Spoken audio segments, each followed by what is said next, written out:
Shalom, shalom à tous. Shalom.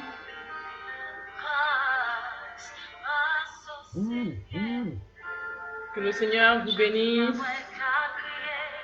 Si vous m'entendez, faites-moi un signe.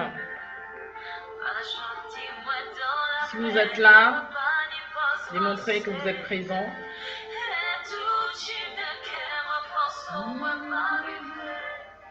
Que le Seigneur soit béni, que le Seigneur soit magnifié. Est-ce que vous pouvez faire un signe?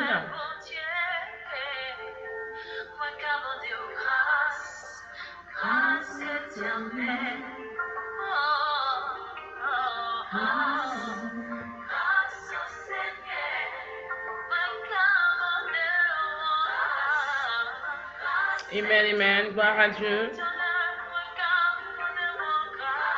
Hello, hello. Bonjour, bonjour, bonjour. Shalom, shalom, shalom. Si vous êtes là et que vous m'entendez, faites-moi un signe.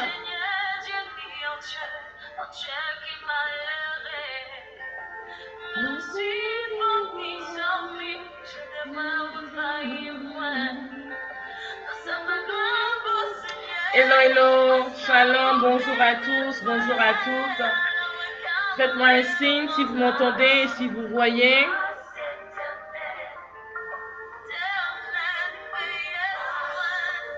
Dites un mot.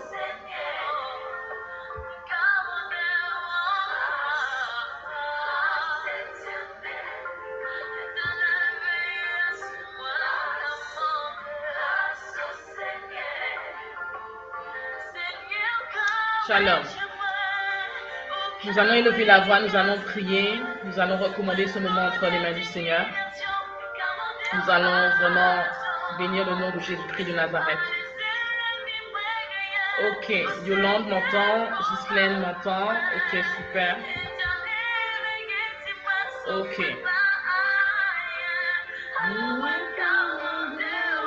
Demandons la grâce de Dieu. Amen. Christ d'Israël, Marie. Demandons la grâce de Dieu. Afin que ce temps que nous allons passer ensemble, que nous puissions recevoir de la part de Dieu. Amen. Demande la grâce de Dieu. Il est puissant, il est merveilleux ce Dieu. Amen. Élevons la voix. Élevons la voix. Et magnifions le nom de Jésus-Christ de Nazareth. Il est digne d'adoration, il est digne de gloire, il est digne d'être élevé. Et nous allons l'honorer pour tout ce qu'il fait, pour tous ses bienfaits. Amen. Père, nous te bénissons, nous te rendons toute la gloire et toute la puissance. Demandons la grâce, Père. Que ta grâce puisse descendre encore aujourd'hui sur nos vies. Et que ta grâce se répande également sur ce temps, afin que chacun et chacune puisse recevoir de toi. Saint-Esprit de Dieu, merci, parce que tu es digne d'être élevé, tu es digne d'être glorifié. Merci pour tout ce que tu fais dans nos vies. Nous te demandons vraiment que tu puisses intervenir, car nous sommes là pas pour un homme ou pour une femme, mais nous sommes là pour toi. Que ta grâce se répande dans nos maisons, que ta grâce se répande là où nous sommes actuellement. Que ta grâce se répande quel que soit le lieu, le continent où nous sommes. Nous voulons te bénir, nous voulons t'exalter, nous voulons te glorifier, car il n'y a aucun Dieu comme toi, il n'y a aucun Dieu semblable à toi. Reçois l'honneur, reçois la magnificence, Dieu, Tout-Puissant, Dieu trois fois saint. Nous voulons élever nos voix encore, parce que nous savons, Seigneur, que tu es au rendez-vous, car là où deux ou trois sont assemblés en ton nom, tu es au milieu d'eux. Et nous savons que tu es au milieu de nous. Alléluia. Alléluia, alléluia. Seigneur, merci parce que tu interviens, tu agis dans la vie de plusieurs et tu permets que nous puissions sortir de cette présence, non pas comme nous sommes rentrés, mais que nous puissions, Saint-Esprit de Dieu, voir la manifestation de ta gloire dans nos vies, dans le nom de Jésus. Amen. Amen, amen, amen, amen. Alléluia. Est-ce que tout le monde m'entend? Est-ce que tout le monde me voit? Alléluia. Est-ce que tout le monde entend et voit? Faites un signe. Ok. S'il y a quoi que ce soit, vous allez faire signe. Amen. Le Seigneur est puissant, le Seigneur est glorieux, le Seigneur est magnifique. Et je voudrais que tu prendre conscience que Dieu, Dieu, Dieu, Dieu, Dieu est là. Il est là. Amen. Il est avec nous, il est là. Et il faut que tu réalises aujourd'hui que c'est une grâce que nous avons. C'est une grâce que nous avons d'être en sa présence parce que certainement tu es passé par des péripéties, certainement tu as connu des difficultés, certainement tu as eu des entraves, il y a eu des situations qui t'ont bouleversé d'une manière ou d'une autre. Mais il faut que tu saches une chose, que le Seigneur est là. Le Seigneur est là. Et je voudrais qu'ensemble nous puissions rendre gloire au Seigneur pour tous les bienfaits qu'il a opérés durant ces 40 jours. Est-ce qu'on peut acclamer Jésus-Christ de Nazareth ensemble? Est-ce que nous pouvons acclamer Jésus-Christ de Nazareth ensemble? Alléluia. Est-ce que nous pouvons acclamer le roi des rois ensemble? Alléluia. Est-ce que nous pouvons le célébrer, le magnifier, l'exalter, l'honorer? Est-ce que tu peux pousser des acclamations? Est-ce que tu peux battre des mains pour le roi des rois? Est-ce que tu peux battre des mains pour le Seigneur des seigneurs? Est-ce que tu peux battre des mains pour celui-là là même qui t'a racheté, celui qui t'a béni, celui qui t'a soutenu, celui qui t'a délivré, celui qui te rend fort en toute situation? Est-ce que tu peux acclamer Jésus-Christ de Nazareth? Alléluia. Alléluia. Amen. Amen, amen, amen, amen. Yes. Nous avons passé 40 jours où certains ont été éprouvés, 40 jours où certains ont eu des difficultés, où certains ont eu des réponses, parce que ça a été 40 jours de gloire, 40 jours où beaucoup ont témoigné de ce que l'Éternel a opéré dans leur vie, 40 jours où Jésus-Christ de Nazareth s'est levé pour toi et il a combattu pour toi, 40 jours où le Seigneur a opéré une délivrance, a opéré une guérison, Jésus a opéré un miracle financier, l'Éternel a agi dans ta vie. Sache que c'est un privilège, c'est une grâce que nous avons. 40 jours de bénédiction, 40 jours où nous avons été fortifiés, 40 jours où nous avons non seulement été fortifiés, nous avons été reboostés pour la plupart, amen, nous avons été reboostés, nous avons été requinqués, nous avons reçu la force, l'énergie, et vraiment nous avons été bénis, et je bénis le Seigneur pour cette grâce, pour ce privilège qu'il nous a donné. Je bénis le Seigneur pour vraiment ce temps que nous avons pris à part. Il y a des vies qui ont été restaurées d'une manière inimaginable. Il y a des vies qui ont reçu des réponses. Il y a des personnes qui ont été touchées d'une manière ou d'une autre. D'une manière ou d'une autre. Amen. Alléluia. Donc, vraiment, rendons gloire à Dieu. Si tu as encore des témoignages, n'hésite pas à faire part de tes témoignages. La boîte est encore disponible afin que tu témoignes de ce que Dieu a opéré dans ta vie. Là, vraiment, témoigne de ce que Jésus-Christ de Nazareth a fait pour toi, afin que son nom soit élevé, afin que son nom soit exalté, afin que son nom soit élevé, magnifié, et que tu puisses aider des personnes par ton témoignage. Donc, la boîte est encore disponible. Elle est encore disponible. Donc, je t'en prie, témoigne pour la gloire du Seigneur. Témoigne pour la gloire du Seigneur. Amen. Donc, nous allons passer à une autre étape. Nous allons passer à une autre étape importante et il faut que tu réalises que Dieu t'a donné durant ces 40 jours certainement un miracle, une guérison, une restauration. Dieu a opéré d'une manière ou d'une autre pour toi, mais il faut que tu réalises qu'il y a des secrets, des outils que Dieu t'a donnés. Il y a des secrets, des outils que Dieu t'a donnés de manière à ce que tu puisses marcher de victoire en victoire, à ce que tu puisses marcher de gloire en gloire, à ce que tu puisses marcher de succès en succès. Alléluia. Amen. Donc, garde les clés que Dieu t'a données. Garde les instructions que Dieu t'a données. Garde les secrets que Dieu t'a révélés. Les instructions que Dieu t'a données, garde-les, applique-les.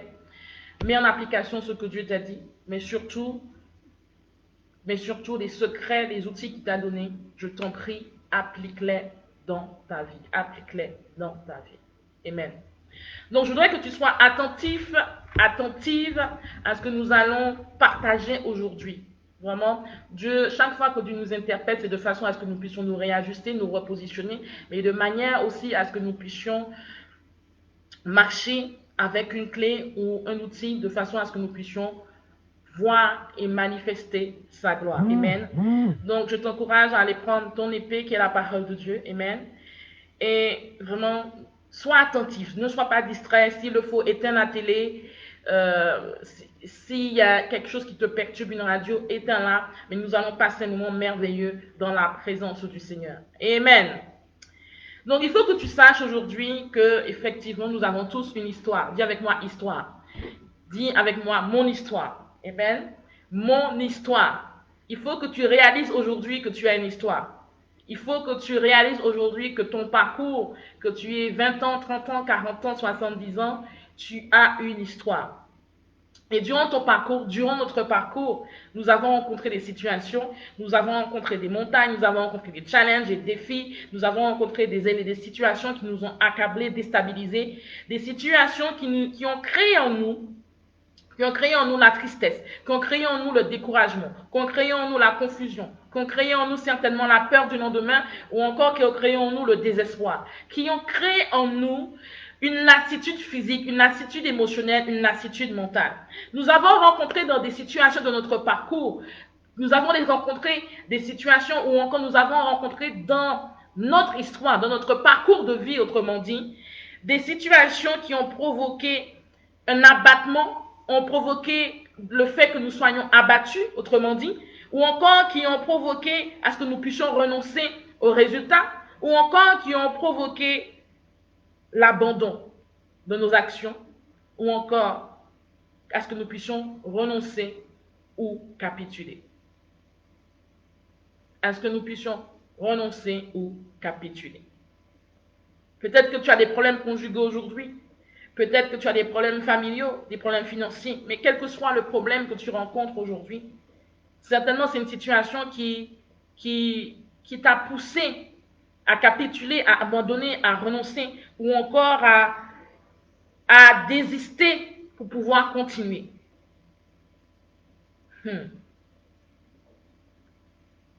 Combien de fois nous avons rencontré des situations qui nous ont poussés à abandonner? Combien de fois nous avons rencontré des situations qui étaient résistantes et qui nous ont poussés à capituler, à laisser tomber? Combien de fois dans notre parcours de vie, nous avons rencontré des problèmes familiaux, nous avons rencontré des mésententes, nous avons rencontré des problèmes financiers qui nous ont mis hors du chemin, qui nous ont poussés à tout laisser tomber, à tout abandonner. Allons en 1 Samuel 1. Est-ce qu'on peut prendre la parole de Dieu? Allons dans 1 Samuel 1. 1 Samuel 1. 1 Samuel 1, nous allons lire le passage ensemble. Et je voudrais que tu puisses le lire et le méditer durant la semaine également. Nous allons vraiment méditer ce passage. Alors, 1 Samuel 1, je lis la parole de Dieu. 1 Samuel 1, à partir du verset 1. Il y avait un homme de Rath-Mathéine, Sophim, de la montagne d'Éphraïm, nommé Elkana, fils de Yehoam, fils d'Eliou, fils de Tohu, fils de Tsouf et Phrasien. Il avait 2 femmes. Le nom d'une était Anne et le nom de la deuxième Pénina. Pénina avait des enfants, mais Anne n'avait point d'enfants. Chaque année, cet homme montait de sa ville à Silo pour se prosterner devant l'Éternel. Des armées,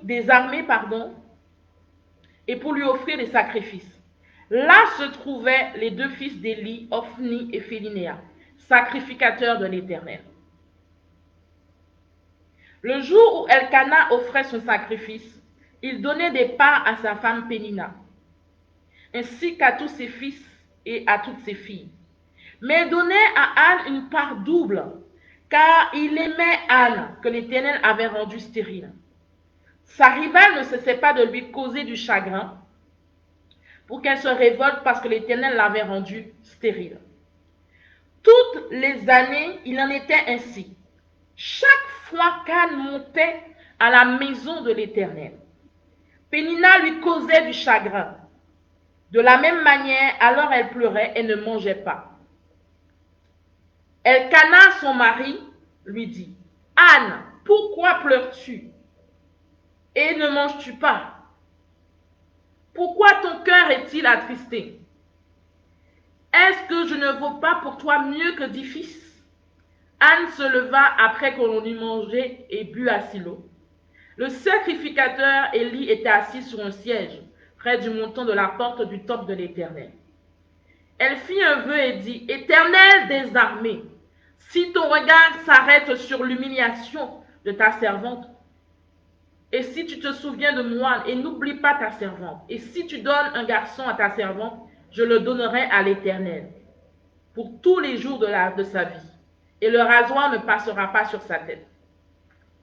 Comme elle multipliait ses prières devant l'Éternel, Élie observa sa bouche.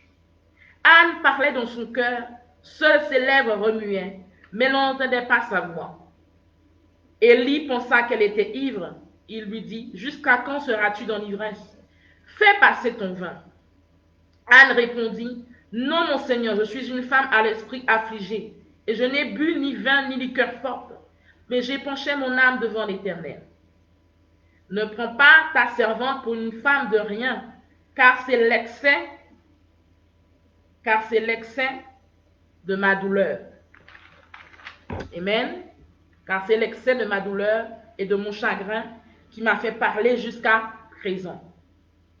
Élie reprend la parole et dit, va en paix, et que le Dieu d'Israël te donne ce que tu lui as demandé.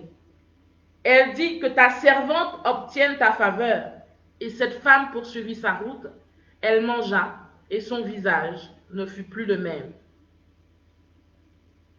Ils se levèrent de bon matin, et après s'être prosternés devant l'Éternel, s'en retournèrent et revinrent dans leur maison à Rama.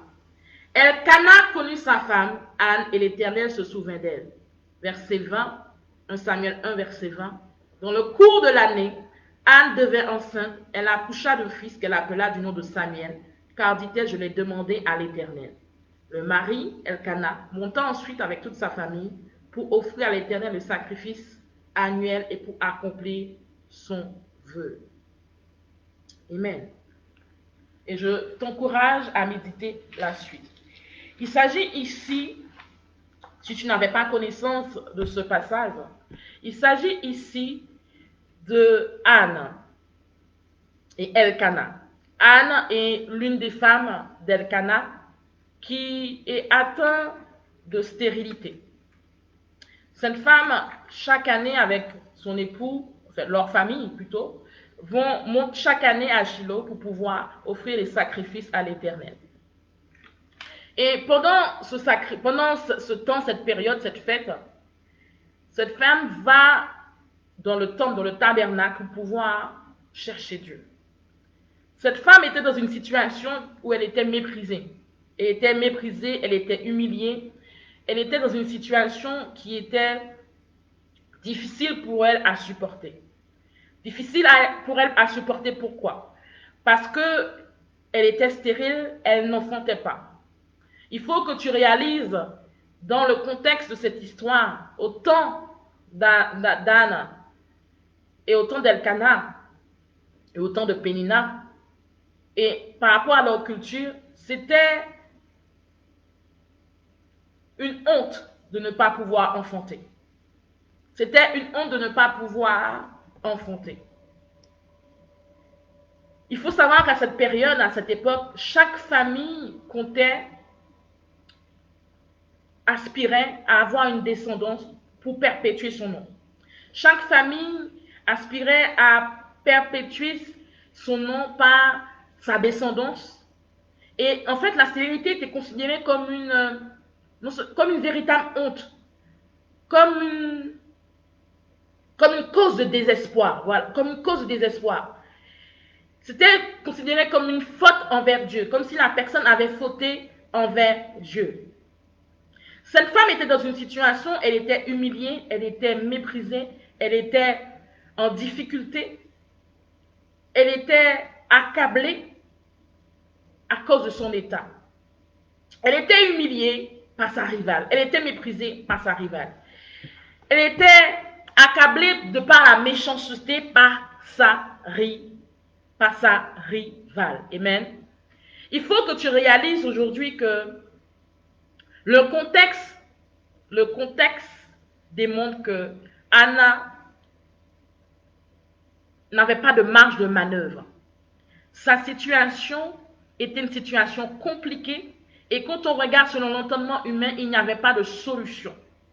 Il n'y avait pas une espérance d'avoir une solution parce qu'elle avait été déclarée stérile. Et d'autant plus qu'elle était face à une rivale qui la méprisait et qui certainement se moquait d'elle. Elle était face à une rivale qui certainement se sentait supérieure à elle. Il faut que nous puissions réaliser aujourd'hui que malgré tout, Anna était la préférée de son époux. Elle était la préférée. Et malgré tout, elle était jalousée par Pénita.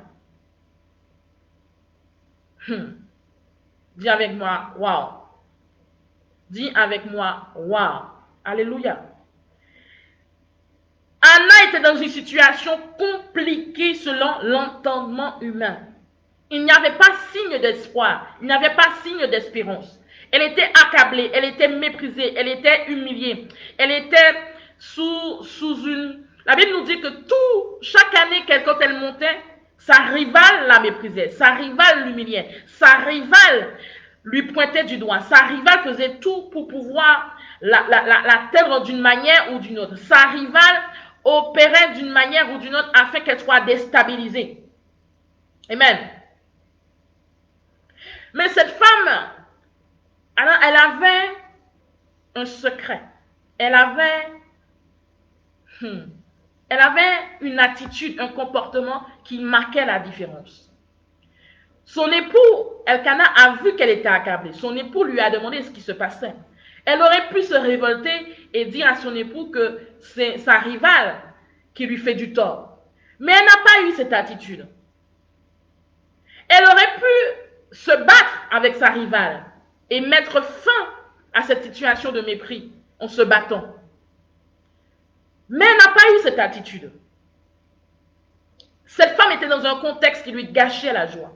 Cette femme était dans un contexte qui lui ôtait la paix, qui lui ôtait la sérénité, qui lui ôtait la tranquillité. Cette femme était dans un contexte où elle n'était pas bien. Elle n'était pas bien dans son environnement. Alléluia, elle n'était pas bien. Quelle est la situation aujourd'hui qui crée le trouble en toi? Quelle est la situation aujourd'hui qui fait que tu n'as plus de joie? Quelle est la situation aujourd'hui qui perturbe ta sérénité? Quelle est la situation aujourd'hui que tu vis qui fait que tu es méprisé, tu es humilié, tu vis la méchanceté des hommes? Quelle est la situation que tu vis aujourd'hui qui fait que tu es pointé du doigt? Quelle est la situation que tu vis aujourd'hui qui entraîne à ce que les regards soient posés sur toi? Quelle est la situation que tu vis aujourd'hui? Quelle est la situation que tu vis aujourd'hui? Cette femme était accablée. Elle était accablée. Elle était accablée. Mais il faut que tu réalises aujourd'hui, malgré qu'elle avait l'esprit abattu, malgré qu'elle était accablée, malgré qu'elle n'avait plus de joie, malgré que son cœur était dans l'amertume, ou encore son cœur était troublé, elle avait une attitude, elle avait un comportement, elle avait une façon de faire où l'Esprit de Dieu veut nous interpeller encore aujourd'hui. Malgré le mépris, cette femme s'est réconfortée auprès de Dieu. Malgré l'humiliation, cette femme s'est réconfortée auprès de Dieu. Malgré la méchanceté, cette femme s'est réconfortée auprès de Dieu. Malgré que le public, son entourage, sa famille, cette femme s'est réconfortée auprès de Dieu. Malgré qu'il y avait la honte qu'elle portait sur ses épaules, sur sa face, cette femme s'est réconfortée auprès de Dieu. Cette femme, elle avait une attitude. Son attitude, son comportement démontrait qu'elle avait une espérance. Son attitude, son comportement, sa façon de faire démontrait qu'elle avait l'espoir que sa situation un jour changera. Son attitude démontrait qu'elle avait une foi. Elle avait une foi persévérante et endurante. Elle avait une foi persévérante et endurante. Malgré l'ampleur de la situation, malgré la détresse qu'elle vivait, malgré la détresse émotionnelle, la détresse physique qu'elle vivait, malgré le fait qu'elle était abattue, qu'elle était accablée, elle ne cessait de chercher Dieu. Elle ne cessait de prier Dieu. Elle ne cessait de monter au tabernacle pour chercher Dieu. La Bible nous dit que chaque année, alors que c'était des temps de fête, c'était des temps où on célébrait le Seigneur. Chaque année, Pénina aussi se réjouissait et l'accablait, certainement en se moquant ou en la méprisant. Mais chaque année, elle montait prier le Seigneur, elle montait chercher Dieu. Cette femme, malgré sa situation, malgré le mépris, l'humiliation, la méchanceté qui reposait sur elle, cette femme aurait pu dire « Non, je ne prie plus. Non, je n'ai plus envie de prier. » Ou « Non, je cesse de prier. » Elle aurait pu avoir cette attitude en disant « Ma situation n'a pas d'espérance. Ma situation ne me démontre pas qu'il y aura un changement un jour. » Elle aurait pu avoir cette attitude en disant « Mais je suis déclarée stérile. À quoi bon donc de prier puisqu'il n'y a rien à faire humainement? Médicalement, la science est limitée. Médicalement ou scientifiquement, ils ne peuvent rien faire pour moi. » Elle aurait pu avoir cette attitude et dire « Non, c'en est fini. Je ne prie pas, je ne cherche pas Dieu. » Mais cette femme, malgré cette situation, malgré l'ampleur de sa détresse et le temps dans lequel elle était dans cette détresse, parce qu'elle n'a pas fait une année ou 2 années, elle a fait plusieurs années dans la même situation de détresse. Elle a subi pendant plusieurs années des difficultés, elle a subi pendant plusieurs années des moqueries de la part de sa rivale. Cette femme n'a pas abandonné sa relation avec Dieu. Cette femme n'a pas abandonné le fait qu'elle montait offrir des sacrifices à Dieu. Cette femme n'a pas renoncé à sa relation avec Dieu. Cette femme n'a pas renoncé à chercher Dieu. Cette femme n'a pas renoncé à aller encore se réconforter devant le Seigneur. Cette femme a une attitude, je dirais, wow, extraordinaire. Elle a eu une attitude où elle a persisté. Elle a eu une attitude où elle avait une attitude où elle était entêtée. Elle a eu une attitude opiniâtre, une attitude de persistance.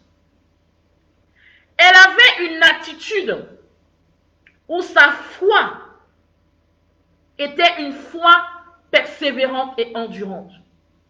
Elle avait une attitude qui manifestait une foi persévérante et endurante. Une foi persévérante et endurante. Dis avec moi, une foi persévérante et endurante. Amen. Dis encore avec moi, une foi persévérante et endurante. Hey, hey, hey. Dis avec moi, Seigneur, donne-moi une foi persévérante et endurante. Dis avec moi, Seigneur, donne-moi une foi persévérante et endurante. Cette femme, Anna, elle avait une foi persévérante et endurante. Cette femme a persisté en cherchant le réconfort auprès de Dieu. Cette femme avait une attitude d'entêtement. Elle était entêtée à aller chercher Dieu malgré ce qu'elle vivait. Cette femme persistait dans la prière. Cette femme avait un caractère opiniâtre. Elle avait un caractère tenace. Elle avait un caractère persévérant. Elle avait un caractère endurant. Elle avait un caractère endurant à travers la manifestation et l'insistance qu'elle démontrait à travers le fait qu'elle cherchait Dieu. Elle cherchait Dieu dans la prière. Nulle part il est écrit qu'elle a laissé tomber. Nulle part il est écrit qu'elle a tourné le dos à Dieu. Nulle part il est écrit qu'elle n'est pas montée à Shiloh rendre gloire à Dieu. Nulle part il est écrit que elle a rebroussé chemin, elle a abandonné Dieu et elle s'est détournée de la voie de Dieu. Nulle part c'est écrit. Cette femme avait un caractère opiniâtre, elle avait un caractère tenace, elle avait un caractère de persistance, elle avait un caractère d'entêtement. Elle a persisté parce qu'elle croyait que son impossibilité pouvait devenir possible. Cette femme s'est entêtée, elle a persisté dans la prière, elle a persisté. Elle s'est entêtée, elle était obstinée parce qu'elle croyait que sa situation pouvait changer. Aujourd'hui, peut-être que tu ne cherches pas un enfant comme cette femme. Peut-être qu'aujourd'hui, tu ne cherches pas un enfant comme Anne. Amen. Peut-être qu'aujourd'hui, tu ne cherches pas un enfant comme Anne. Amen. Mais il y a certainement une recherche que tu fais aujourd'hui. Peut-être qu'aujourd'hui, tu ne cherches pas un enfant comme Anne, mais tu recherches peut-être une percée financière. Tu recherches peut-être une stabilité spirituelle. Tu recherches peut-être à ce que tu puisses grandir spirituellement. Certainement, tu recherches un changement dans ta vie professionnelle. Certainement, tu recherches un changement dans ta vie conjugale. Dis avec moi, foi persévérante et endurante. Dis avec moi, la foi persévérante et endurante. La foi persévérante et endurante. Amen. Aujourd'hui, tu n'es pas stérile parce que tu as des enfants. Tu n'es peut-être pas stérile parce que tu as déjà conçu. Aujourd'hui, tu n'es... Oh my God. Seigneur, éclaire quelqu'un aujourd'hui. Éclaire une personne aujourd'hui. Éclaire quelqu'un aujourd'hui. Aujourd'hui, tu n'es peut-être pas stérile parce que tu as déjà des enfants. Amen. Tu as déjà des enfants. Mais tu es stérile dans le domaine conjugal. Aujourd'hui, tu n'as personne. Tu considères que tu es stérile dans le domaine conjugal. Aujourd'hui, tu n'es peut-être pas stérile en enfant, mais tu es stérile dans le domaine professionnel. Tu n'as pas d'emploi. Tu fais des efforts dans là où tu travailles. Ou encore, tu fais beaucoup d'investissements dans là où tu exerces.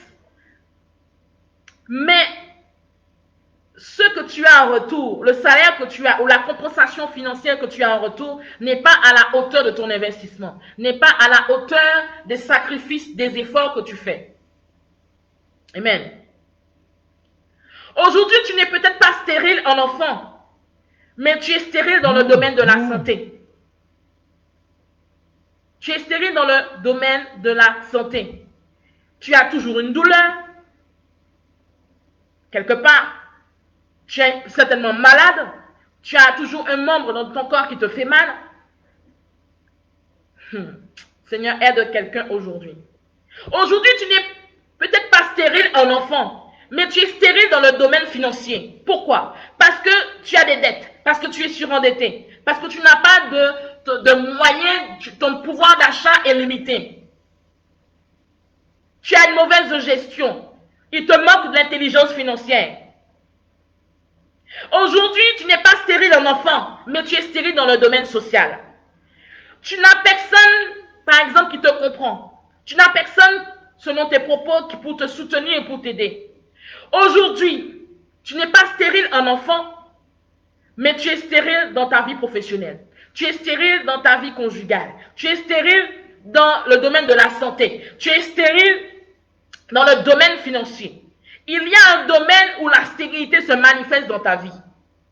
Il y a un domaine où l'infertilité a pris la place. Car qui parle de stérilité parle d'infertilité. Qui parle de stérilité parle d'infertilité. Qui parle de stérilité parle d'infertilité. Aujourd'hui, peut-être que tu n'es pas stérile parce que tu as déjà des enfants, Mais tu es stérile au niveau conjugal, tu es stérile au niveau professionnel, tu es stérile au niveau de la santé, tu es stérile au niveau financier. Tu es stérile au niveau du domaine social. Il y a un domaine de ta vie où la stérilité se manifeste. Il y a un domaine de ta vie où l'infertilité se manifeste. Il y a un domaine de ta vie qui a besoin de l'action de la foi persévérante et endurante.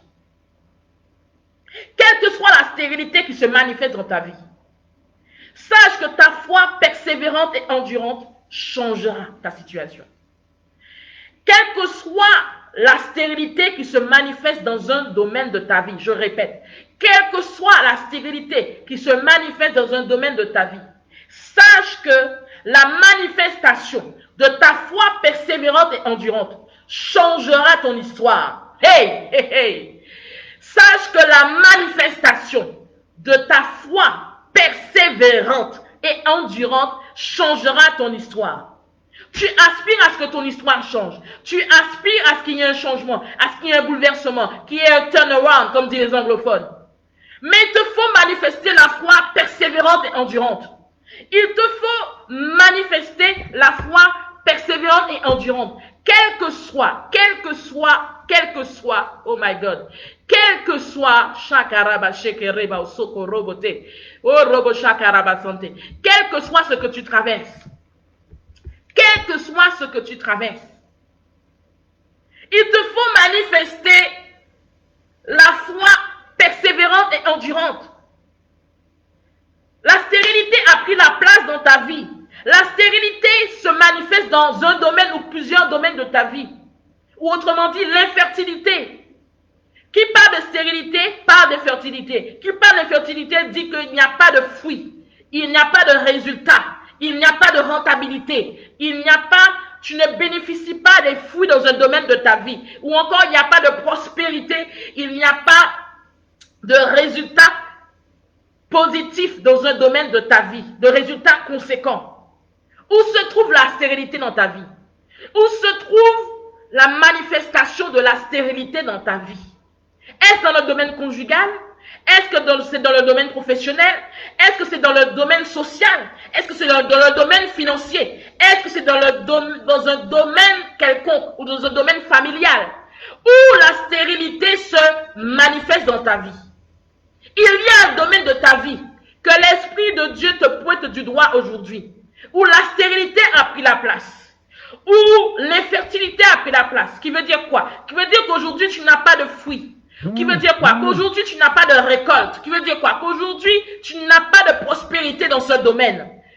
Qui veut dire qu'aujourd'hui il n'y a pas d'épanouissement. Car qui parle de prospérité parle d'épanouissement. Il n'y a pas d'épanouissement dans ce domaine. Car là où il y a la stérilité, il y a la sécheresse. Là où il y a la stérilité, il y a chaque robo, il n'y a pas de fruits. C'est sec. Là où il y a la stérilité, il n'y a pas de fruits, il n'y a pas de verdure qui pousse. Il n'y a pas de plantation. Là où il y a une terre sèche, est-ce qu'on peut planter dedans? Non. Là où il y a une terre qui est sèche, il sera très très très difficile de planter et de pouvoir avoir un résultat. Qui parle de stérilité, parle de sécheresse. Quel est le domaine de ta vie où il n'y a pas de productivité? Quel est le domaine de ta vie où il n'y a pas de fruits? Quel est le domaine de ta vie où il n'y a pas de semence qui est en train de pousser? Quel est le domaine de ta vie où l'infertilité a pris la place? Quel est le domaine de ta vie où l'infertilité ou encore la stérilité est en train de dominer? Quel est le domaine de ta vie où la stérilité est présente? Quel est le domaine de ta vie qui manifeste la sécheresse? Hey! C'est à toi que l'Esprit de Dieu parle. Quel est le domaine de ta vie qui a besoin d'une foi persévérante et endurante? Amen. Cette femme, malgré la stérilité qu'elle vivait depuis des années, cette femme s'est réconfortée dans le Seigneur. Elle s'est appuyée sur Dieu. Elle a cru à un changement. Elle a cru que son histoire pouvait changer. Quelle que soit la stérilité que tu vis ou qui est présente dans ta vie, il faut que tu saches que ta foi persévérante et endurante changera ton histoire. Quelle que soit l'infertilité qui se manifeste dans ta vie, il faut que tu réalises, que tu prennes conscience que c'est la manifestation de ta foi persévérante et endurante qui changera ta vie, qui changera ton parcours de vie, qui changera ton histoire. La foi persévérante et endurante, dis avec moi. La foi persévérante et endurante. Dis encore avec moi. La foi persévérante et endurante. Amen. Dis encore avec moi. La foi persévérante et endurante. Amen. La foi persévérante et endurante n'est pas n'importe quelle foi. Nous avons vu il y a quelque temps qu'il y a plusieurs dimensions de foi. Il y a plusieurs dimensions de foi. Mais il faut que tu réalises que dans ton parcours avec Dieu, dans ta marche avec Dieu, si tu veux vivre le succès, si tu veux vivre la réussite, si tu veux marcher dans le surnaturel de Dieu, tu as besoin d'être équipé. Tu as besoin d'être équipé de plusieurs secrets que nous avons partagés les jours passés, mais tu as besoin d'être équipé aussi de la foi persévérante et endurante. Hey! Tu as besoin d'être équipé de la foi persévérante et endurante. La foi persévérante et endurante, c'est la manifestation de ta croyance qui perdure dans le temps, malgré que tout ce qui t'environne physiquement démontre le contraire de tes attentes. Hey! Ya robochoko roboché. Là, je répète, pour ceux qui n'ont pas suivi, la foi persévérante et endurante, c'est la manifestation de ta croyance qui perdure dans le temps, malgré que tout ce qui t'environne physiquement démontre le contraire de tes attentes. La foi persévérante et endurante, c'est même si tu es affligé, même si tu es accablé, tu continues de prier et de chercher Dieu. Hey! La foi persévérante et endurante, même si tu es méprisé, tu continues de prier et de chercher Dieu. Même si tu es humilié, tu continues de prier et de chercher Dieu. Même si tu vis la méchanceté, tu continues de prier et de chercher Dieu. Même si tu es persécuté, tu continues de prier et de chercher Dieu. Même s'il y a la honte sur ta vie, il y a la honte sur tes épaules, il y a la honte sur ton visage, tu portes un manteau de honte. Tu continues de prier et de chercher Dieu. La foi persévérante et endurante signifie que même si tu es la honte de ta famille, tu continues de prier et de chercher Dieu. Même si tu es accusé faussement par un homme d'honneur, hey, il faut que tu réalises, il y a des situations qui arrivent dans la vie que tu peux être tellement accablé, tellement dans une situation de tourment ou de situation difficile à vivre, que tu peux être accusé à tort. Tu peux être accusé à tort. Tu peux être accusé à tort. Yes, c'est que rabashaka. Oh robo shoko robo teke rataka robo shoko robo santeke. Yirabasaka robo shoko robo sheke rataka ridiba sonko robo shaka ridiba sante. Il faut que tu réalises que tu peux être accusé à tort. La Bible nous dit que le prophète a accusé faussement parce que le prophète pensait que Anne était ivre alors qu'elle ne l'était pas. Tu peux vivre ce genre de situation où tu es accusé faussement par un homme d'honneur, par une personne qui est une personne dite d'honneur. Alléluia. Alléluia. Donc, il faut que tu réalises aujourd'hui que même si tu es accusé faussement par un homme d'honneur, la foi persévérante et endurante se manifeste malgré tout. Elle doit se manifester malgré tout. Même si tu es accusé faussement par un homme d'honneur, continue de prier et de chercher Dieu. Continue de prier et de chercher Dieu. Oh my God. Seigneur, aide quelqu'un. Aide une personne aujourd'hui. Saint-Esprit, aide une personne aujourd'hui. Réalise, toi qui es connecté. Oui, c'est de toi que l'Esprit de Dieu parle. Oui, toi. C'est de toi que l'Esprit de Dieu parle. Quelle que soit l'affliction que tu subis, quel que soit le fait que tu sois accablé, quelle que soit l'intensité que tu vis une situation, quel que soit que tu es méprisé, Shakarobo sheke, korobo shakarabasante, korobo shakarabasante, kerebasante. Même si tu es affligé, même si tu es accablé, même si tu es méprisé, même si tu es seul, même si tu es humilié, même si tu vis la méchanceté, même si tu vis la persécution, même si tu as la honte sur ta vie, même si tu as la honte tu es la honte de ta famille, même si tu es accusé faussement, continue de prier et de chercher Dieu. La foi persévérante et endurante, n'oublions pas, c'est la manifestation de ta croyance qui perdure dans le temps. Malgré tout ce qui t'environne physiquement démontre le contraire de tes attentes. Comment cette femme a fait? Elle a continué en priant et chercher Dieu. Elle n'avait aucune marge de manœuvre, je répète. Elle n'avait dans sa situation aucune marge de manœuvre, aucune distance, aucune limite qui pouvait lui faire croire et comprendre que sa situation aurait pu évoluer, aurait pu changer. Aurait pu changer. Amen. Mais comment elle a manifesté la foi persévérante et endurante? Elle a continué à prier. Elle a continué à chercher Dieu. Elle s'est réconfortée dans la présence de Dieu. Elle s'est réconfortée, elle s'est réfugiée dans la présence de Dieu.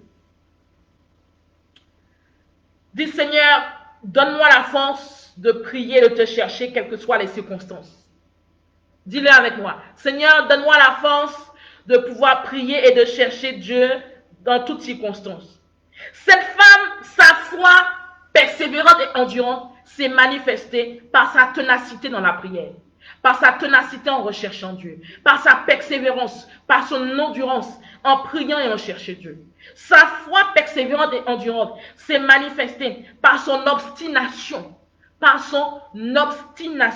à prier et à chercher Dieu. Pourquoi? Parce qu'elle croyait que le miracle pouvait s'accomplir. La manifestation de ta foi persévérante et endurante emmènera ton miracle. Sache-le. La manifestation de ta foi persévérante et endurante fera paraître, déclenchera, aura pour conséquence la manifestation de ton miracle. Même si tu es atteint dans ta chair, tu restes connecté à Dieu. Même si tu es méprisé, tu restes connecté à Dieu. Même si tu es humilié, tu restes connecté à Dieu. Même si tu es méprisé, tu restes connecté à Dieu. Même si tu as honte, tu restes connecté à Dieu. Même si c'est difficile, tu restes connecté à Dieu. Même si tu as de la douleur, de la souffrance, tu restes connecté à Dieu. Même si tu as mal dans ton corps, tu as des douleurs émotionnelles, tu ne vas pas bien, tu restes connecté à Dieu. La foi persévérante et endurante, c'est la manifestation du désir ardent que ça change. La manifestation, l'obstination qui vient un changement. Wow! Est-ce que tu as besoin de la foi endurante et persévérante ou encore de la foi persévérante et endurante? La foi persévérante et endurante. La foi persévérante et endurante manifeste ton miracle. La foi persévérante et endurante amène à l'exaucement divin. La foi persévérante et endurante transforme ton humiliation en bénédiction. Hey! La foi persévérante et endurante amène le surnaturel de Dieu dans ta situation. La foi persévérante et endurante Permets que l'impossibilité se transforme en possibilité. Permets que l'impossible se transforme en possible. La foi persévérante et endurante.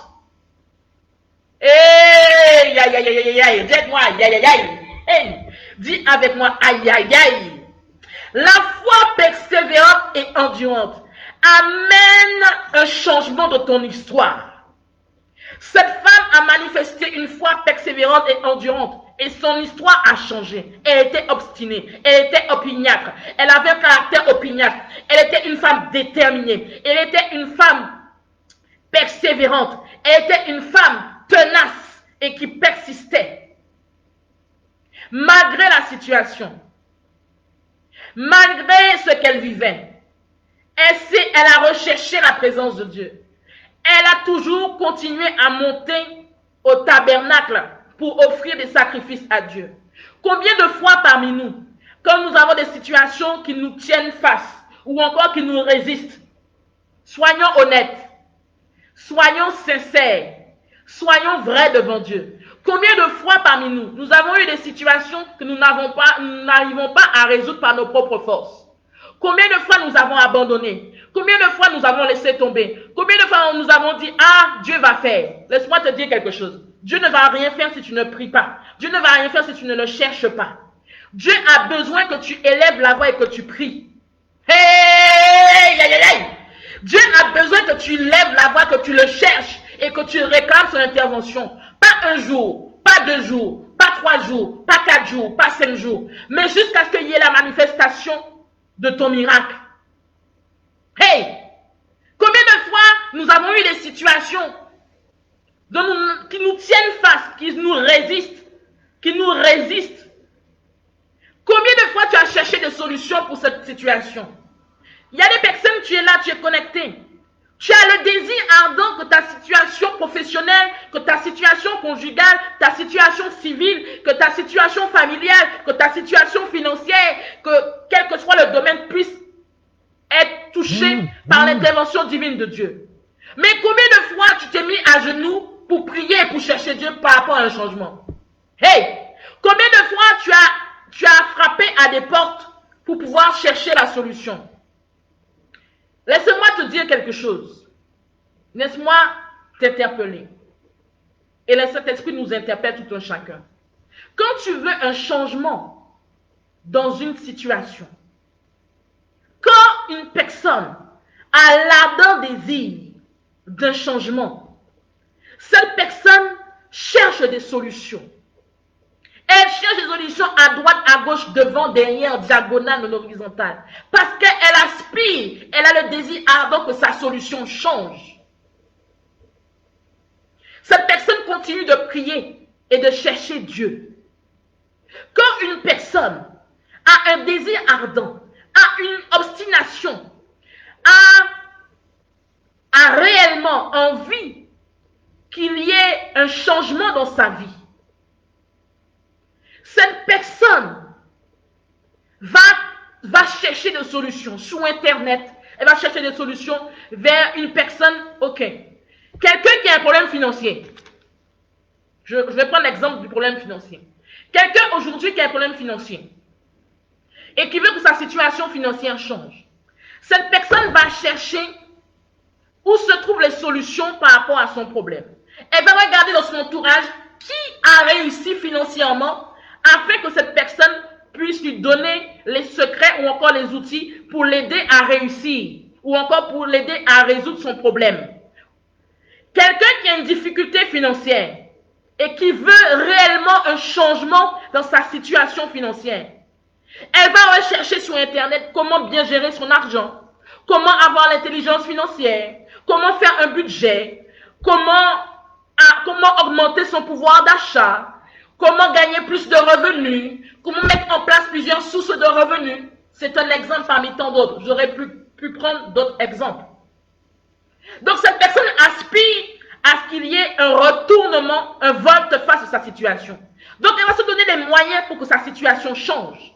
De même que quelqu'un qui veut grandir spirituellement, cette personne va chercher dans la parole de Dieu comment faire pour grandir spirituellement. Elle va écouter des messages.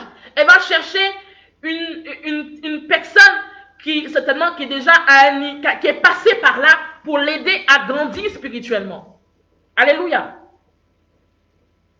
Quand tu aspires, que tu as un désir, que tu as une obstination, qu'un changement s'opère dans ta situation, l'attitude que tu as normalement, c'est que tu vas regarder qui correspond à là où tu veux aller.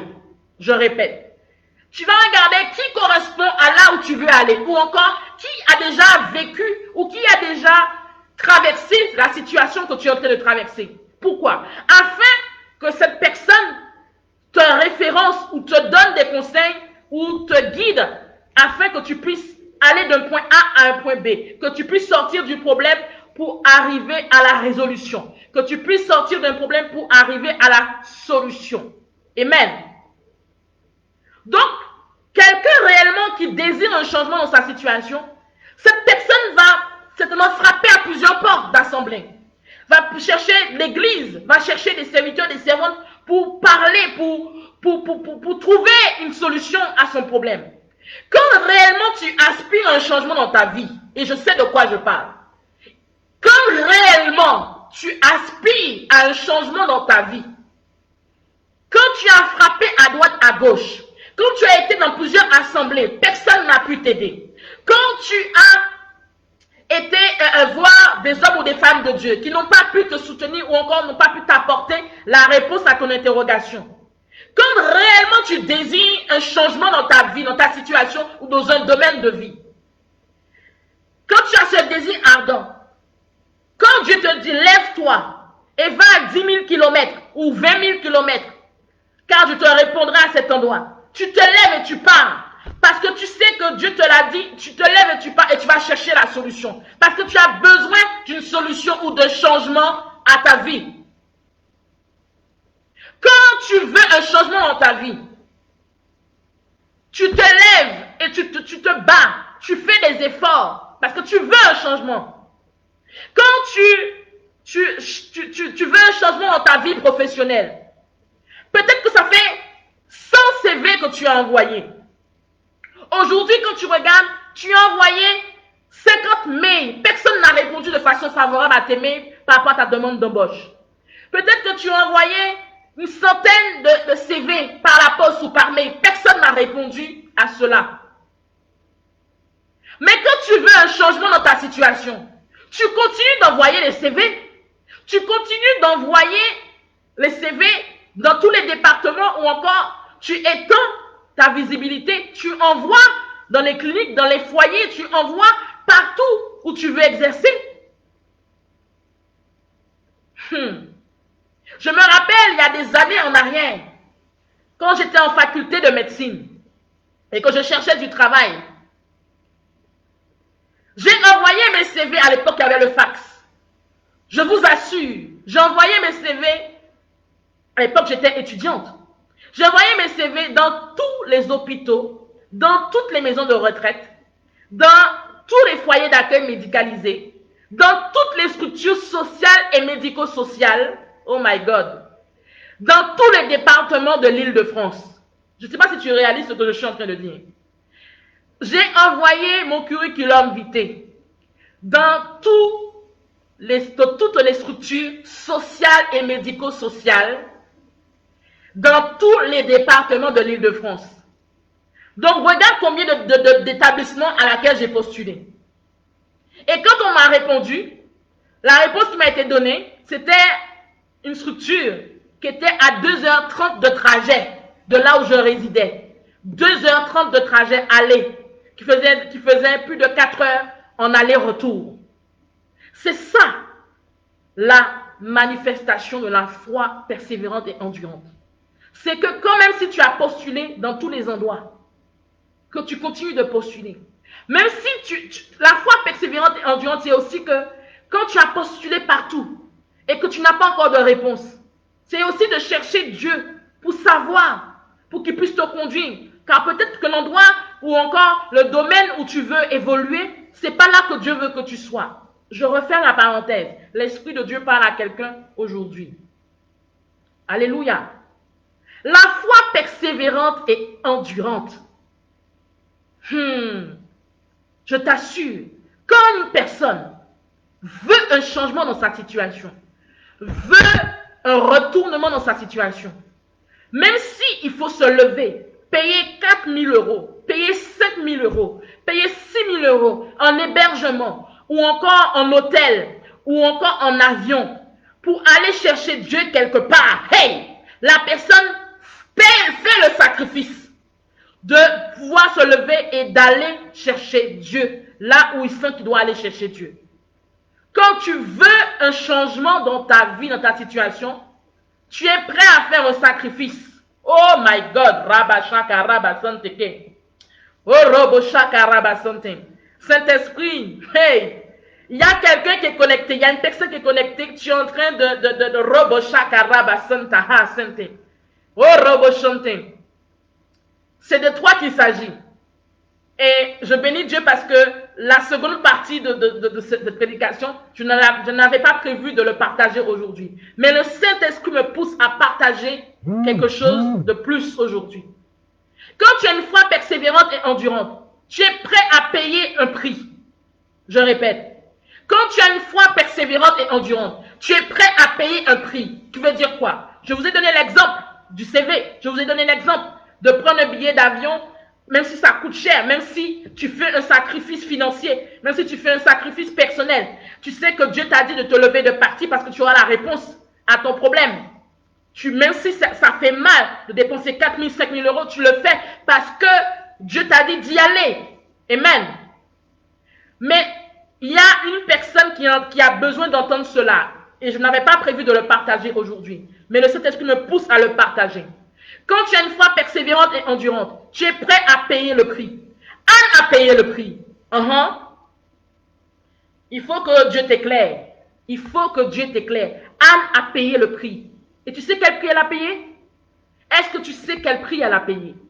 Le prix qu'elle a payé, c'est qu'elle a fait une alliance avec Dieu. Et l'alliance qu'elle a fait avec Dieu, le sacrifice, le prix qu'elle a payé, qu'elle a fait, c'est en disant, Seigneur, donne-moi un garçon. Et si tu me donnes ce garçon, je te le donne. Hey! Il y a des personnes ici, tu as dit à Dieu un jour, Seigneur, donne-moi un enfant. Car tu avais des difficultés pour enfanter, comme cette femme. Et le jour que Dieu a répondu à ta prière, tu as consacré cet enfant à Dieu.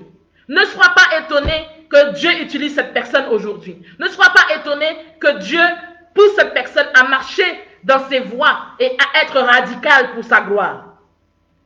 Amen. Anne a payé un prix. Elle a fait un sacrifice terrible en tant que mère. Terrible dans sa chair en tant que mère. Elle a dit à Dieu, Seigneur, si tes regards se jettent sur mon humiliation, si tu me donnes cet enfant, je te le consacre. Qui veut dire quoi? Qui veut dire que quand Anne est devenue enceinte et qu'elle a accouché, elle a attendu que l'enfant soit sevré pour pouvoir l'emmener au tabernacle. Est-ce que tu penses que, certainement tu penses que quand elle l'a emmené au tabernacle, elle l'a emmené juste pour aller visiter le tabernacle. Elle n'est pas allée visiter le tabernacle avec l'enfant. Elle a laissé l'enfant dans le tabernacle. Et l'enfant a été élevé dans le tabernacle. L'enfant a une éducation dans le tabernacle. Anne a donné l'enfant à Dieu. Anne a donné l'enfant à Dieu. Anne a donné l'enfant à Dieu. Anne a payé le prix. Anne a dit à Dieu, Seigneur, donne tes regards se poser sur ma vie. Et enlève mon humiliation. Et de même que tu enlèves mon humiliation, l'enfant que je te demande, je fais une alliance avec toi. Je fais un vœu avec toi. Voici le sacrifice que j'émets aujourd'hui. Je te donne cet enfant. Cette femme a touché le cœur de Dieu. Cette femme voulait un changement dans sa vie. Elle voulait que la honte sorte sur sa vie. Elle voulait que le manteau de honte qui était sur sa vie sorte. Et elle a fait un sacrifice qui lui a coûté. Car nous savons tous que nous sommes mères et qu'on nous enlève notre enfant. C'est difficile. Toute personne qui a eu la grâce et le privilège d'enfanter, quel que soit l'âge de ton fils ou de ta fille aujourd'hui, même s'il il est adulte, quel que soit ce qui le touchera ou la touchera, si ton enfant est touché aujourd'hui, par quelle que soit la situation, tu peux être déstabilisé. Si ton enfant est frappé par la mort, ou encore si il arrive quoi que ce soit à ton enfant, ou à ton fils ou à ta fille, tu seras impacté d'une manière ou d'une autre. Cette femme a fait le sacrifice de donner son enfant à Dieu. Qui veut dire qu'elle n'a pas élevé cet enfant. Elle n'a pas éduqué cet enfant. C'est dans le tabernacle que cet enfant, qui s'appelle Samuel, qui signifie Dieu a exaucé, que cet enfant a reçu son éducation. Car la Bible nous dit quoi? Que chaque année, elle amenait une tunique à cet enfant. Elle ramenait une tunique à Samuel. Donc, Samuel a été élevé dans le tabernacle. Donc, elle venait chaque année lui rendre visite. Vous voyez le prix qu'elle a payé? Vous voyez le prix, le sacrifice qu'elle a fait? Le sacrifice qu'elle a fait. La foi endurante et persévérante est accompagnée de sacrifice. La foi endurante et persévérante est accompagnée de sacrifice. Je répète encore une fois. Quelqu'un qui manifeste la foi persévérante et endurante dans quel que soit le domaine fait des sacrifices. Je répète encore, peut-être que tu n'as pas bien compris ce que j'ai dit. La foi persévérante et endurante se manifeste ou encore est accompagnée de sacrifices. Je te donne un autre exemple. Aujourd'hui, peut-être que tu aspires à diriger un établissement, à être directeur ou directrice. Mais il faut payer un prix. Il faut payer un prix financier, un prix émotionnel. Il faut payer un prix pour arriver là. Il y a des personnes qui ne réalisent pas que pour arriver à un certain niveau de vie, il faut payer un prix. Il faut payer un prix. Qui parle de prix parle de sacrifice.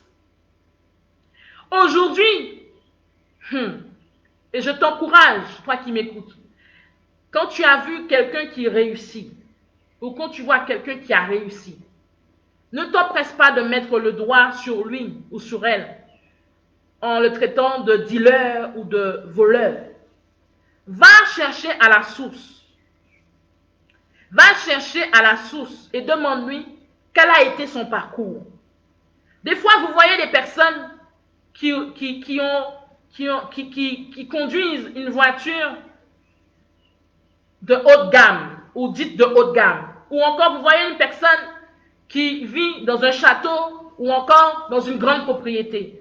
Est-ce que tu t'es renseigné du parcours que la personne a eu? Est-ce que tu t'es renseigné des difficultés ou du sacrifice qu'elle a fait? Ou du prix qu'elle a payé? Quelqu'un qui a un poste de responsabilité, est-ce que tu connais le prix qu'elle a payé? Est-ce que tu sais combien de fois elle n'a pas dormi, elle a fait des nuits blanches pour arriver là où elle est? Est-ce que tu sais combien de fois elle a pleuré? La personne a eu des épreuves terribles et redoutables. Elle a payé un prix financier, mais elle a payé un prix en endurance et en persévérance pour arriver là où elle est, ou là où il est. Est-ce que tu sais que quand quelqu'un vit dans un beau cadre ou dans un cadre aisé, quel est le prix que cette personne a payé? Est-ce que tu sais qu'avant même que Dieu lui fasse grâce d'être là où il est, il dormait dans une chambre à 4 mètres carrés? Et que les toilettes ou encore les douches étaient des douches communes ou des toilettes communes? L'Esprit de Dieu parle à quelqu'un aujourd'hui. Ne nous empressons pas de juger. Que nous puissions nous réjouir de la réussite d'une personne.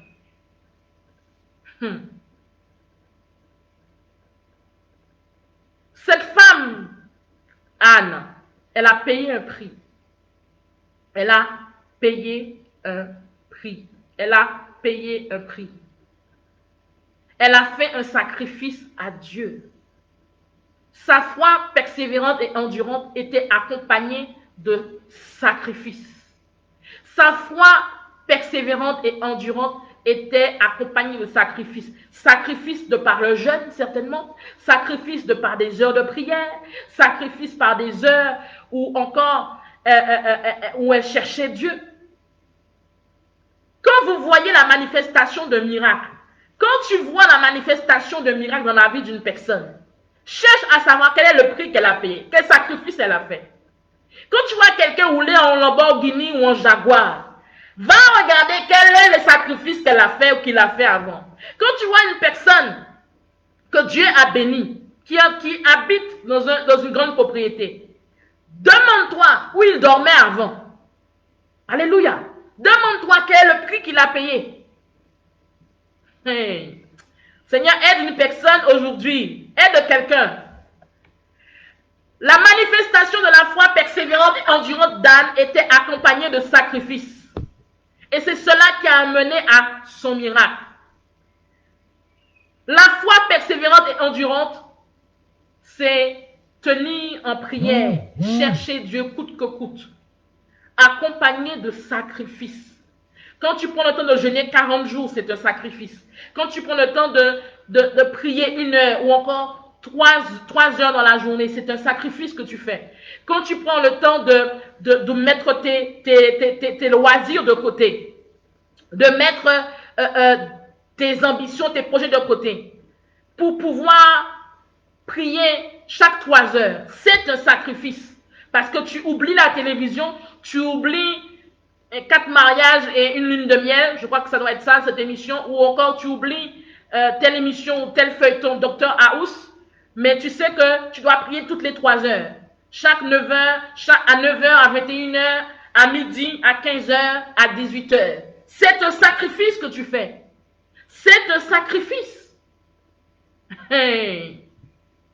Celui qui veut réellement voir sa situation changer doit manifester la foi persévérante et endurante, accompagnée de sacrifices.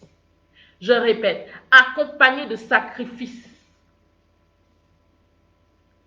Quand tu aspires à ce que ta situation change, ta foi persévérante et endurante te pousse à te dépasser. Je répète, quand tu aspires à ce que ta situation change, ta foi persévérante et endurante te permet te pousse à dépasser tes limites, à te dépasser, à faire des efforts. Anne a fait des efforts. Anne a fait des efforts en disant, je te donne cet enfant. C'est dur pour une mère de ne pas voir son enfant être élevé, ou encore de ne pas pouvoir éduquer ou élever son enfant. Mais elle a su, elle s'est souvenue que Dieu s'en occupera. Alléluia. Dieu s'en occupera. Dieu s'en occupera. La foi persévérante et endurante, accompagnée de sacrifices, déclenche ton miracle. Parce que quand tu manifestes la foi persévérante et endurante, non seulement les limites tombent, tu es poussé à faire des efforts. Tu es poussé à sortir de ton confort. Tu es poussé à sortir de ton quotidien. Tu es poussé à sortir de tes habitudes. Parce que tu aspires. Tu as un désir ardent. Tu es obstiné à ce qu'il y ait un changement. Si aujourd'hui, tu vis dans un 4 mètres carrés, en manifestant la foi persévérante et endurante, accompagnée de sacrifices, te permettra de pouvoir, bien sûr, conduire et diriger par les stratégies de Dieu, te permettra d'atteindre, d'acquérir et d'avoir et de vivre dans la propriété auquel tu aspires. Wow! La foi persévérante et endurante. La foi persévérante et endurante. Je répète, la foi persévérante et endurante accompagnée de sacrifices. Quand tu as une foi persévérante et endurante, parce que le désir ardent, l'obstination qui est un changement, tu es prêt à... Oh my God! Je donne un exemple qui me vient à l'esprit. Je donne un exemple qui me vient tout de suite à l'esprit. Quand des fois, certains ont eu des dossiers de justice qui n'ont pas abouti. Ok. Quand tu as un dossier de justice qui n'a pas abouti, ou encore qui est parsemé d'embûches, est-ce que tu as le comportement de quelqu'un qui abandonne et qui dit « Ah, c'est pas grave, je paie de l'argent, c'est pas grave » ou est-ce que tu persévères et tu as une foi persévérante et endurante, même si tu dois dépenser financièrement? Quelqu'un qui a accusé faussement, je prends un exemple, quelqu'un qui a accusé faussement par son employeur, et cette personne est consciente qu'elle a accusé faussement, et elle veut que justice se fasse. La manifestation de sa foi endurante et persévérante fera que, ou induira, aura pour conséquence qu'elle fera des efforts pour payer l'avocat, fera des efforts pour fera des efforts pour payer l'avocat. Et même si le dossier est secoué au point que le dossier est clôturé, cette personne manifestera la foi persévérante et endurante, même si le dossier a été clôturé, elle va ressaisir l'affaire en justice. Même si son avocat démissionne, cette personne, manifestant la foi endurante et persévérante, ou persévérante et endurante, accompagnée de sacrifice, elle prendra un autre avocat, ou elle cherchera comment faire pour sortir de la situation et obtenir justice. Jusqu'à ce que Dieu conduise cette personne sur les voies d'un avocat et que cet avocat travaille en sa faveur. Et elle obtient justice et gain de cause. Dans un contexte pareil, il y a eu un acharnement, certes. Il y a eu des dépenses financières, certes. Il y a eu de l'investissement en prière, de l'investissement en jeûne. Il y a eu des efforts financiers. Il y a eu des sacrifices, je dirais même financiers. Il y a eu des sacrifices dans les temps de jeûne et de prière. Il y a eu des sacrifices. Il y a eu des sacrifices dans un contexte pareil. Quelle est la situation que tu vis aujourd'hui où la stérilité est présente, où l'infertilité est présente, où la sécheresse est présente, et il te faut manifester une foi persévérante et endurante accompagnée de sacrifices. Quand une situation te tient tête, quand une situation est tenace, quand une situation n'arrive pas à aboutissement ou encore n'arrive pas à un résultat, il faut manifester la foi persévérante et endurante, mais il y a des sacrifices à poser. Alléluia. Alléluia. Et tu verras que la foi persévérante et endurante, accompagnée de sacrifices, déclenche, tu secoues le trône de Dieu. Tu es en train de secouer le trône de Dieu. Je vais prendre un dernier exemple et nous allons prier pour la fin. Je prends un dernier exemple et nous allons prier pour la fin. Rappelle-toi que Daniel a fait un sacrifice, a payé un prix, a fait des efforts en allant rechercher Dieu. Et quand Daniel, le premier jour, a commencé à rechercher Dieu, la Bible nous dit que le premier jour, il a eu la réponse. Mais il y avait une guerre, n'est-ce pas, dans le ciel. Mais Daniel ne savait pas tout cela. Daniel aurait pu s'arrêter au bout du 7e jour de prière. Mais Daniel a continué à chercher et prier Dieu. Il a continué à prier et chercher Dieu. Amen. Donc il a payé un prix. Il a payé un prix. Esther a payé un prix également. Elle a fait un sacrifice. Et elle a manifesté la foi persévérante et endurante. La reine Esther, nous connaissons toutes et tous l'histoire d'Esther. Cette femme avait une foi persévérante et endurante. Car le contexte dans lequel elle s'est présentée devant le roi, c'est la mort qui lui était réservée normalement.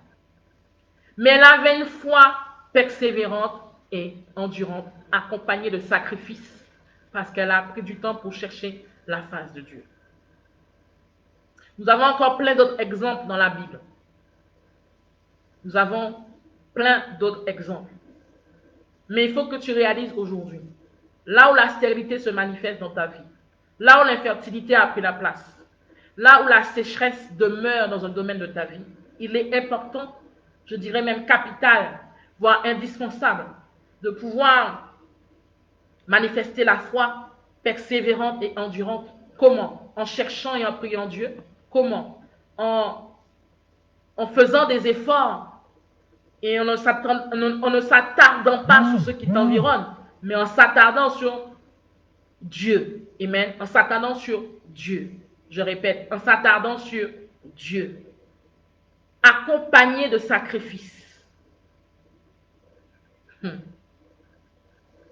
Un effort est un sacrifice. Il y en a beaucoup qui sont là, qui sont connectés. Tu veux un changement, tu veux une restauration, tu veux que Dieu intervienne dans ta vie, tu veux qu'il y ait un turnaround, comme disent les anglophones, qu'il y ait un changement total, mais tu n'es pas prêt, tu n'es pas prête à faire des sacrifices, tu n'es pas prêt. Que Dieu t'aide, que Dieu t'aide. Tu n'as pas, au plus profond de toi, tu n'as pas vraiment envie de changement. Disons-nous la vérité aujourd'hui.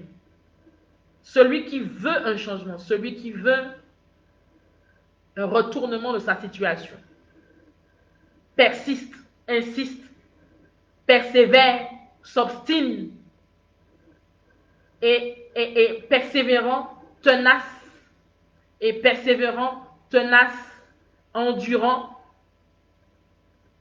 dans sa recherche avec Dieu. Et persévérant, tenace, endurant dans sa recherche avec Dieu. Je crois que l'Esprit de Dieu a parlé à tout un chacun. Et il est important que tu réalises que le miracle de Dieu, écoute, il faut que tu réalises, il y en a beaucoup qui ne comprennent pas cela. Dieu est un Dieu de principe. Je répète, Dieu est un Dieu de principe. Dieu n'est pas n'importe qui. Dieu est un Dieu de principe. Dieu fonctionne avec les principes. Va étudier la parole de Dieu. Dieu fonctionne avec des principes. Telle action amène telle conséquence. Tel comportement amène tel résultat. Telle attitude amène tel résultat. Chaque action a ses conséquences. Chaque attitude a ses conséquences. Chaque comportement a ses conséquences. Chaque parole que tu prononces a ses conséquences également, ou je dirais même à l'arbre qui pousse. Chaque semence que tu plantes par ta parole a l'arbre qui correspond à ce que tu as déclaré et proclamé. Dieu agit par principe. Dieu agit par principe. Alléluia. Donc nous allons élever la voix. Nous allons élever la voix. Certainement Dieu t'a parlé d'une manière ou d'une autre aujourd'hui.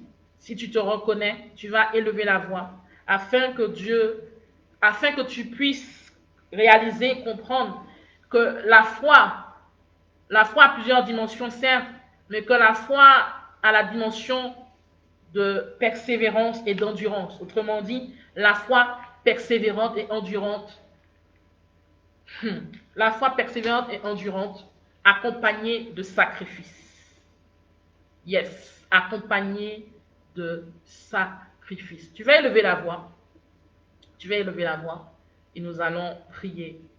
Tu vas élever la voix et nous allons prier. Alléluia.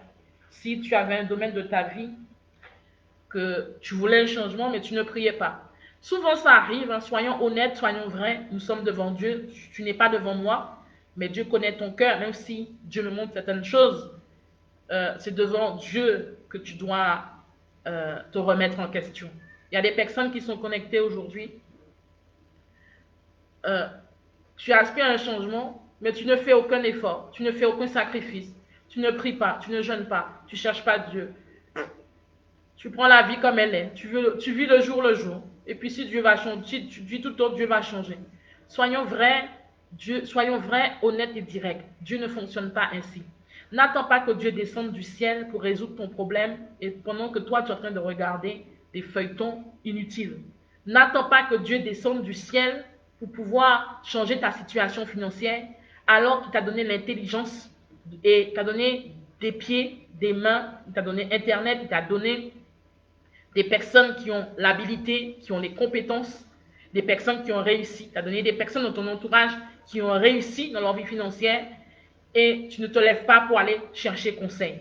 Dieu est Dieu. Mettons Dieu, mais respectons Dieu, s'il vous plaît, s'il te plaît. Respectons Dieu. Dieu ne va pas descendre du ciel pour pouvoir changer ta situation financière. Si toi-même tu es assis dans le canapé en train de regarder un match de foot ou en train de regarder une novelas ou je ne sais quoi, alors que tu as besoin de conseils, d'aide ou d'aller voir quelqu'un qui pourrait t'aider à changer. Dieu ne va pas descendre du ciel par rapport à ton ministère parce que tu veux que ton ministère puisse croître et grandir. Alors que tu ne pries pas, tu ne jeûnes pas, tu ne médites pas. Tu veux entrer dans ton appel. Mais combien de temps tu passes dans la prière? Le Saint-Esprit, c'est à toi qui parle. Tu veux tout le temps, tu dis, ça fait 5 ans, 10 ans, 15 ans, 20 ans, tu dis oui, je vais entrer dans mon appel, je vais entrer dans mon appel, je vais entrer dans mon appel, chaka robo sheke, je rentre dans mon appel. Oui, tu vas entrer dans ton appel. Mais il y a une condition. Combien de temps que tu pries? Combien de temps que tu jeûnes? Combien de temps où tu cherches Dieu? Combien de temps où tu médites la parole de Dieu? Combien de temps tu cherches à passer du temps avec Dieu? Quand on veut un changement, on fait des efforts. Quand on veut un changement, il y a des efforts, des sacrifices à faire. Tu veux passer une dimension supérieure dans ton ministère? Laisse-moi te dire quelque chose. Tu auras beau mettre ta tête comme ça, tu auras beau mettre ta tête pour avoir les positions des mains. Parce qu'il y a certains, pardonnez-moi de ma franchise, mais tu auras beau mettre ta tête comme ça pour qu'on te pose les mains. Il faut aussi que tu cherches Dieu. 10 000 personnes, même des prédicateurs peuvent t'imposer les mains. Mais si toi-même, tu ne cherches pas Dieu, tu ne payes pas le prix, tu ne payes pas le prix. Seigneur, aide une personne aujourd'hui. Aide une personne aujourd'hui. Tu dis tout le temps, tu veux entrer dans ton appel. Tu vas entrer dans l'appel, mais il y a une condition. Il faut s'investir dans la présence de Dieu. Tu dis que ouais, je suis appelé à être prospère, je suis riche, je suis multimillionnaire. Oui. Mais qu'est-ce que tu mets en place pour que Dieu puisse faire sa part dans les sources de revenus en question? Il y a plusieurs domaines. Plusieurs domaines sont concernés aujourd'hui. En tout cas, je crois que le Saint-Esprit t'a parlé d'une manière ou d'une autre. Amen. Cet esprit t'a parlé d'une manière ou d'une autre. Une foi persévérante et endurante. Une foi persévérante et endurante. Il y a des personnes qui sont là. Des fois, oh my God, Saint-Esprit. La foi persévérante et endurante accompagnée de sacrifices. La foi persévérante et endurante accompagnée de sacrifices. Amen. Nous allons élever la voix. Nous allons prier. Tu t'es reconnu dans un domaine quelconque. Tu vas prier afin que tu puisses être un homme, une femme qui manifeste la foi persévérante et endurante. Écoute, la foi persévérante et endurante, et il faut que tu prennes conscience de cela. Nous allons prier pour cela, mais cela s'entretient. Ça veut dire qu'il faut chercher Dieu, il faut prier, il faut jeûner, il faut méditer. Et il y a des efforts, il y a des sacrifices que Dieu nous demandera de faire, de l'écouter, à être obéissant à lui, écouter ses instructions. Amen. Donc c'est un ensemble d'éléments que Dieu nous donne encore aujourd'hui. Donc nous allons élever la voix. Nous allons prier afin que le Saint-Esprit nous donne d'être comme Anne, malgré les situations par lesquelles nous passons, mais malgré qu'il y a la stérilité, l'infertilité dans un domaine de notre vie, que nous puissions manifester la foi persévérante et endurante, accompagnée de sacrifices. Alléluia. Élevons la voix. Élevons la voix. Quand on prie, élève la voix. que ce soit pour ton ministère, que ce soit pour, euh, pour ton foyer, pour ta vie conjugale, pour ta vie financière, pour ta vie professionnelle. Élève la voix et demande à ce que vraiment le Saint-Esprit de Dieu puisse venir agir, et que tu puisses être l'homme, la femme qui manifeste cette foi, et que tu puisses faire des efforts, payer le prix là où il faut payer le prix, faire des sacrifices là où il faut faire des sacrifices. Et nous vont l'avoir. Père, nous te bénissons, nous te rendons toute la gloire, toute la puissance et toute l'honneur. Nous voulons encore te bénir pour ce temps que nous avons passé ensemble. Car Seigneur, tu as parlé à plusieurs d'une manière ou d'une autre. Père, nous remettons notre vie entre tes mains et nous prions, Seigneur, que là où la stérilité se manifestait, là où il y avait l'infertilité, la sécheresse, que Saint-Esprit de Dieu, donne-nous d'être des hommes et des femmes persévérants et endurants dans nos actions, dans notre marche avec toi. Donne-nous d'être des hommes et des femmes qui manifestent la foi persévérante et endurante, quelle que soit la situation, dans le nom de Jésus-Christ de Nazareth. Que nous ne puissions pas être focalisés sur ce qui nous environne, mais que nous puissions être focalisés sur toi et uniquement toi. Seigneur, Anne était focalisée sur toi. Chaque année, alors que c'était la fête, elle ne mangeait même pas, elle ne buvait même pas parce qu'elle était affligée et elle te cherchait. Alors que Pénina se moquait d'elle, alors que Pénina la méprisait, alors que Pénina lui pointait du doigt, alors qu'elle était accusée, alors qu'elle était méprisée, humiliée, Saint-Esprit de Dieu, merci parce que tu nous permets dans le nom de Jésus-Christ de Nazareth d'être comme Anne, que là où la stérilité demeurait, là où l'infertilité, la sécheresse demeurait, que nous puissions, dans le nom de Jésus-Christ de Nazareth, manifester une foi endurante et persévérante, accompagnée de sacrifices. Car Seigneur, Anne a payé le prix. Et le prix, c'est qu'elle t'a confié, elle t'a donné, elle t'a remis cet enfant. Elle a dit, Seigneur, daigne poser tes regards sur ma vie, ôte l'humiliation sur ma vie, donne-moi un garçon, et ce garçon, je te le donnerai. De même que Seigneur, qu'elle a fait cette prière, le miracle est apparu dans sa vie. L'année, Seigneur, qui a suivi, elle est tombée enceinte. Et Saint-Esprit de Dieu, dès que cet enfant a été sevré, elle te l'a remis. Elle a laissé au temple, elle a laissé au tabernacle. Saint-Esprit, combien de fois nous sommes ici, nous aspirons à un changement dans un domaine de notre vie. Nous aspirons, Seigneur, à ce que tu puisses retourner la situation. Mais nous ne sommes pas prêts à payer le prix. Nous ne sommes pas prêts à faire des sacrifices. Saint-Esprit de Dieu, nous prions aujourd'hui que nous puissions être des hommes et des femmes qui soient endurants dans la vie de tous les jours, qui soient persévérants dans la vie de tous les jours. Que notre foi, Seigneur, soit consolidée, mais que notre foi passe à une dimension supérieure. Que notre foi puisse, Seigneur, se matérialiser, Père, dans le jeûne, dans la prière, dans la recherche de ta personne. Car, Seigneur, cette femme ne cessait de te chercher, elle ne cessait de te prier, elle ne cessait, Seigneur, de prendre du temps en ta présence, parce qu'elle croyait que tu aurais pu changer son histoire. Combien de fois nous avons prié, une fois, deux fois, trois fois, ou peut-être 10 fois, et Seigneur, nous n'avons pas vu de changement, parce que nous n'avons pas été persévérants, nous n'avons pas été endurants, nous n'avons pas voulu faire de sacrifice.